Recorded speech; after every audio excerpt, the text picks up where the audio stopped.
Okay, so welcome back po sa ating YouTube channel. So thank you for supporting my channel sa ating June Cooking Show.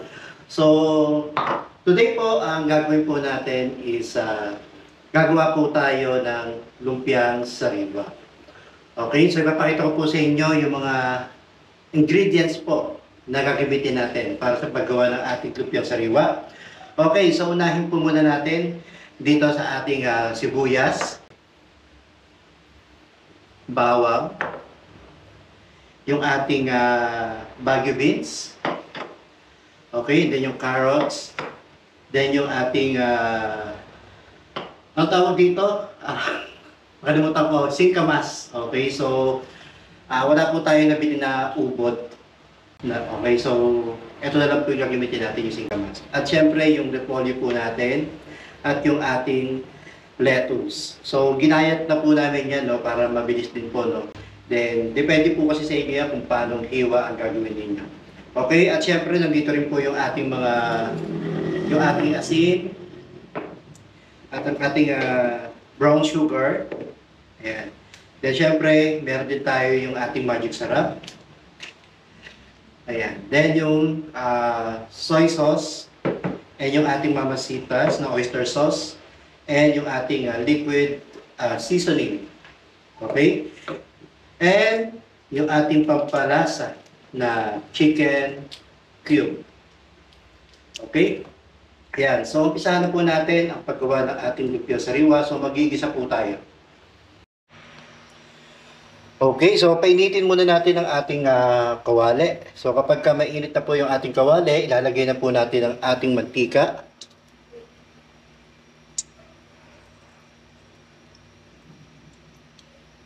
Okay, so painitin po muna natin ang ating mantika. Yan, umpisahan na po natin ang pagigisa po natin para sa ating lumpiang sariwa. So, unahin muna natin ang ating bawang. Yan, hintayin po natin siya hanggang maging color brown na po siya. Okay. Kapag color brown na siya, isunod na po natin yung ating sibuyas.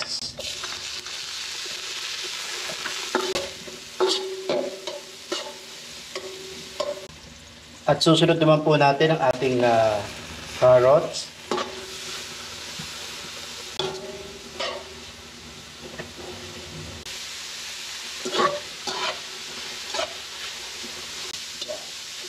After ng carrots, lagay na po natin ang ating singkamas.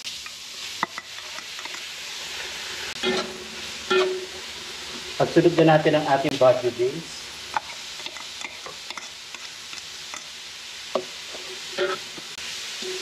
So, depende po yan sa apps nyo. So, akin kasi nimpisan ko lang yung hiwa para hindi siya masyadong mahirap kainin.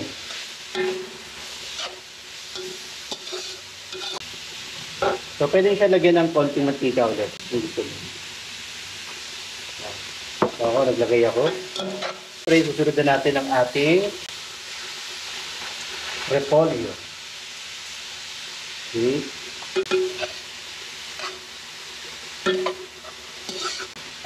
Ayan, sunod na natin, lagyan natin ang toyo. Ayan, sa kutsara lang na toyo.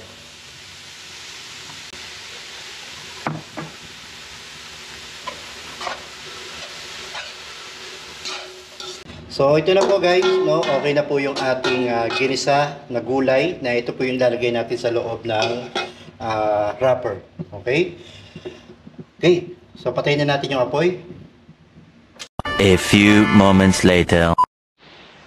Okay guys, so nakapag-gisa na po tayo ng ating gulay. So ngayon, ang susunod naman po natin is gagawa naman po tayo ng sauce para dun sa ating lumpiang sariwa. So ito po yung mga gamitin natin, no? Meron tayo dito yung tubig. Ayan.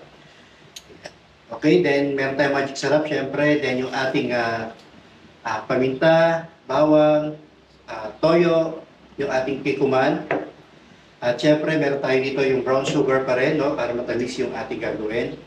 And so, pwede kayo maglagay sa kalahati ng, ng brown sugar and kalahati doon ng white sugar. And so, mas matamis kasi yung ating white sugar. Then yung ating liquid seasoning. At syempre, ipapalasa natin, no? So yung peanut butter. Kasi yung iba dito, ang ginagawa nila, tinatopping sila, no? Yung mga dinudurog nila yung mani. Then yun nilalagay na sa ibabaw. So, sa style naman po natin, ayan, so hahaluan natin ng peanut butter. Okay? So, mamaya ilalagay natin ito doon. So, itimplahan muna natin yung ating sauce. Okay, so unahin natin yung toyo, guys. Ayan, so 2 kutsara lang.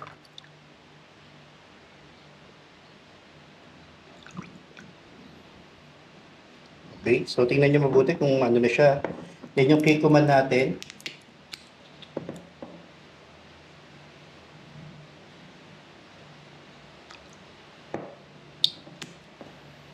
Okay, then yung ating nor seasoning.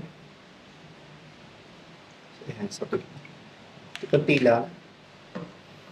Okay, then lagyan natin siya ng konting bawang.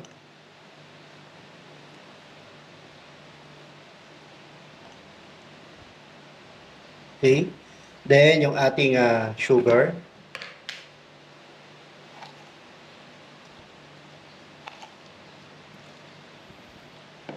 Okay. Ayan, dinagdagan pa natin ng toyo, guys. Ayan, medyo malinaw pa. Ayan, so bali 4 na kutsara pala yung nagamit ko dito. Ayan, so haluin lang natin siya, guys. Ayan, so bali total of 5 tablespoon. Ayan, sunod natin yung ating paminta.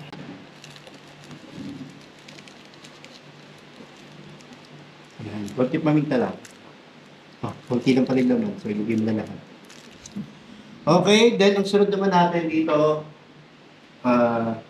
yung ating peanut butter. Yeah, so ganyan lang karami, guys. So, pag kulang pa, di pa kayo nag-enjoy, so pwede nyo pandagdagan. Okay, ayan. So, mamaya, tatansyahin natin, guys. And then, sunod na natin, hindi ko pa sugar. So, kasi matamis. Pero yung peanut butter natin, guys, matamis na yan. Okay, then lagyan natin ng konti magic sarap.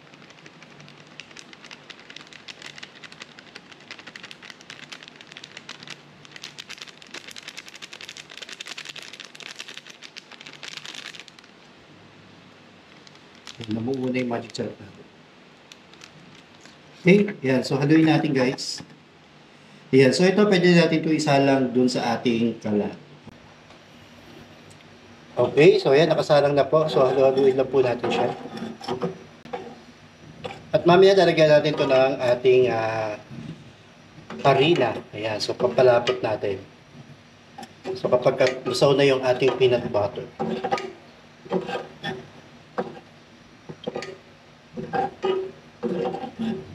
Okay, so hintayin po natin siyang kumulo. Yan, para malusaw yung ating peanut butter na nilagay.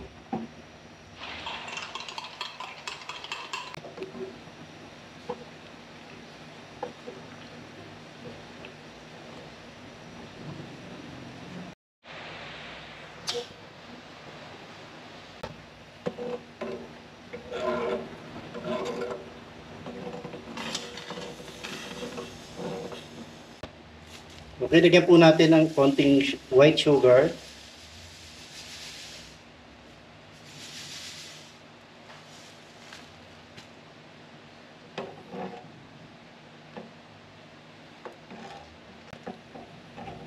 Okay, then susunod na po natin ang ating harina.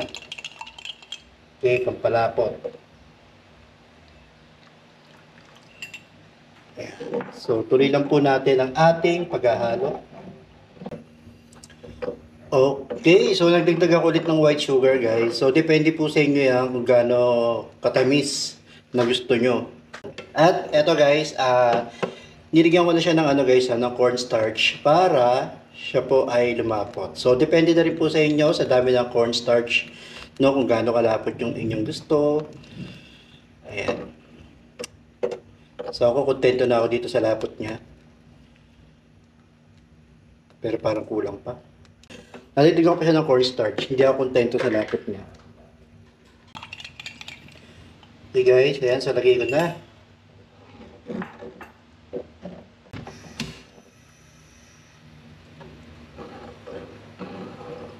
Okay, so dahil dinagdagan ko siya ng cornstarch, syempre, dinagdag ka din ng asukal.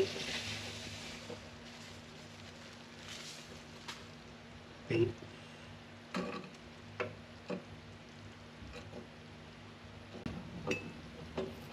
Okay, so pwede nyo na tikman guys, no, habang kumukulo siya, tikman nyo yung sauce, kung okay na sa inyo yung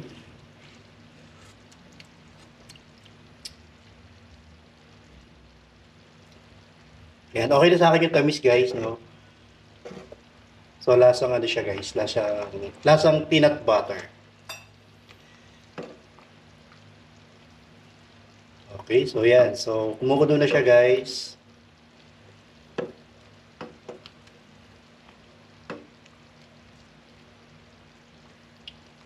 Okay. Ayan. So, tapos na po ang ating sauce para sa ating lumpiang sariwa. A few moments later. Okay guys, so ngayon, mag-ano tayo na magbabalot na tayo ng ating gulay para dito sa ating lumpiang sariwa.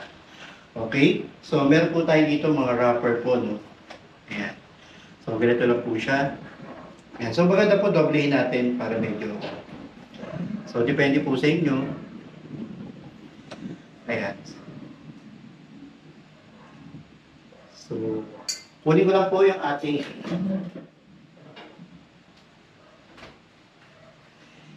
lettuce. Ayan. So, medyo nababanda sa ref. Ayan.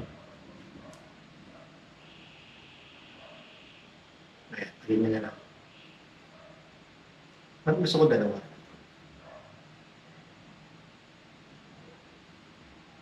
Yan guys. Then, bigyan na natin ang ating vegetable. Napakabango ng ating gulay guys. Siguradong magugustuhan to ng inyong mga minamahal sa buhay. Dami kong alam. Okay. Yan. Yan. So, okay na po yan. So, ngayon, babalot na po natin siya. Maganda po, ganito po. Yan, ganito muna siya. Tapos, ganyan po. Tapos, ganito po natin. No? Yan. So, lalagyan po natin siya ng konting tubig para dumikit po, no?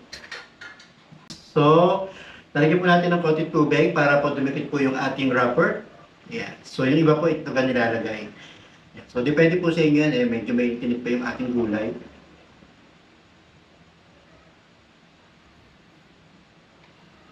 Ayan guys. Ayan. So, isa pa po. Ayan. So, lagyan po natin ang ating gulay. Okay, lagyan po natin ang gulay. Ng lettuce. Ayan. Ayan. Napaka-simple lang po ng gawin, no? So, yung ating ginisang gulay, itong sarap.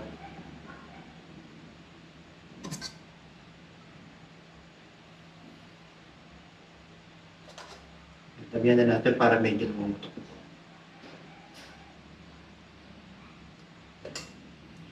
Okay, so ulitin natin. Unahin muna natin sa ilalim. Ayan. Ilalim. Tapos, dito naman po. Tapos, lagyan natin ng konting tubig.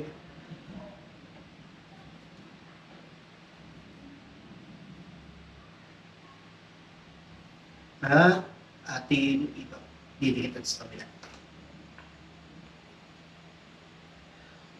Okay, so meron na po tayong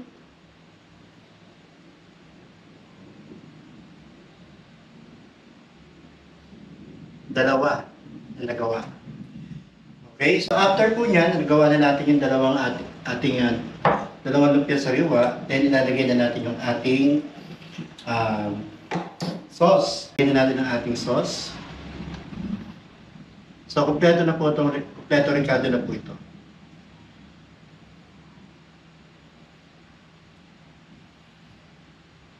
Ayan, may tinik pa pareho ang ating sauce at ang ating gulay.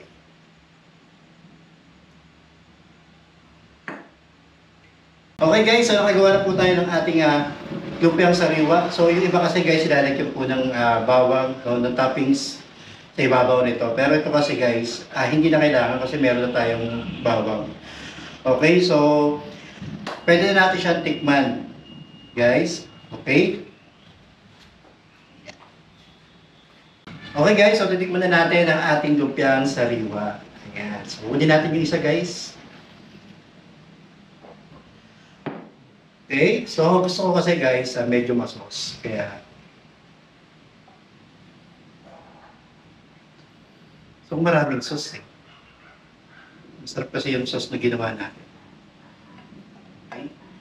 Ayan, so kapag bumibili ako sa labas ng mga lumpiang sariwa, pinapadagdagan ko ng sauce. Okay, so tikman na natin guys. Ayan, so unahin natin dito sa ilalim. Sarap.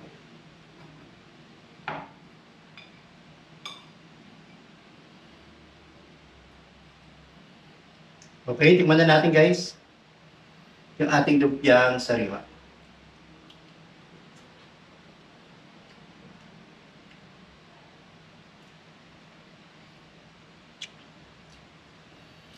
Sarap guys, panalo. Thank you ito guys. Yan, napakasarap ng ating ginawang lumpiang sariwa. By the way, so first time natin gumawa ng lumpiang sariwa. Pero na-perfect kagad natin siya. Okay guys, so maraming salamat po sa panonood ng aking YouTube channel. So, please don't forget to like, share, and subscribe sa aking June Cooking Show. Okay, so thank you guys. See you again sa mga susunod pang video. Thank you.